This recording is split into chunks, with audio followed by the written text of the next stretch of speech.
ನಾನು ಈಗಾಗಲೇ ಹೇಳಿದ್ದೇನೆ, ಇಲ್ಲಿ ಕುಮಾರಸ್ವಾಮಿಯವರು ಸರ್ಕಾರ ತೆಗೆದಾಗ ನಾನೇ ಕುಮಾರಸ್ವಾಮಿಯವರಿಗೆ ನೀನು ಮೋದಿಯವ್ರ ಜೊತೆ ಹೋಗು ಅಂತ ಹೇಳಿದಂಥದ್ದನ್ನು ನಿಮ್ಮ ಮುಂದೆ ಆಗಲೇ ಹೇಳಿದ್ದೇನೆ. ಇದೇನು ಹೊಸದೇನಿಲ್ಲ. ಅದರಿಂದ ನಮ್ಮ ಸಂಬಂಧ not because of only for A membership of Rajya Sabha. It is A personal bondage between me and Modi from last 10 years. On all circumstances, I stood with Modi, I stood with the Prime Minister for the works that he has done in last 10 years to see that this country's development, all-round development, and much more than that. Now, there are so many problems.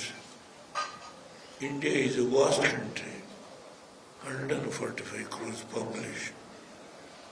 So,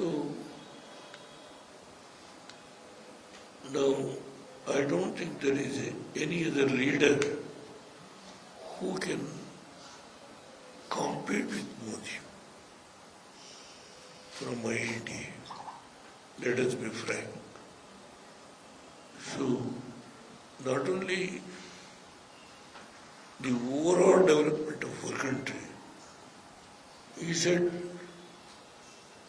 in 2040 or 45, 5 trillion our economic growth ಆ ಹಂತಕ್ಕೆ ತಗೊಂಡು ಹೋಗಬೇಕು ಅನ್ನೋ ನಮ್ಮ ಆರ್ಥಿಕ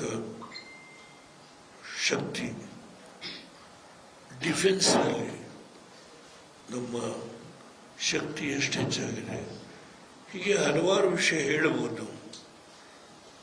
ವಿದೇಶದಲ್ಲಿ ಇವತ್ತು ಮೋದಿಯವರನ್ನು ಒಬ್ಬ ನಾಯಕ ಅಂತ ಗುರುತಿಸಿದ್ದಾರೆ. ಇದು ಬರೀ ನಮ್ಮ ದೇಶದಲ್ಲಿ ಅಷ್ಟೇ ಅಲ್ಲ, ಹೊರ ದೇಶದಲ್ಲಿ ಕೂಡ ಮೋದಿಯವರ ಬಗ್ಗೆ ಒಂದು ಎತ್ತರದ ಸ್ಥಾನ ಇದೆ. ಆ ಮಟ್ಟಕ್ಕೆ ಬೆಳೆದಿರತಕ್ಕಂಥ ವ್ಯಕ್ತಿ ಇನ್ಯಾರೂ ಇಲ್ಲ. ಅದರಿಂದ ನನ್ನ ಅವರ ಸಂಬಂಧ ಕೇವಲ ಒಂದು ರಾಜ್ಯಸಭಾ ಸೀಟ್ಗೋಸ್ಕರ ಅಲ್ಲ, ಅದು ವೈಯಕ್ತಿಕವಾಗಿ ನಾನು ಅವರ ಜೊತೆ ನಿಕಟವಾದ ಸಂಬಂಧವನ್ನು ಬೆಳೆಸ್ಕೊಂಡು ಬಂದಿದ್ದೇನೆ.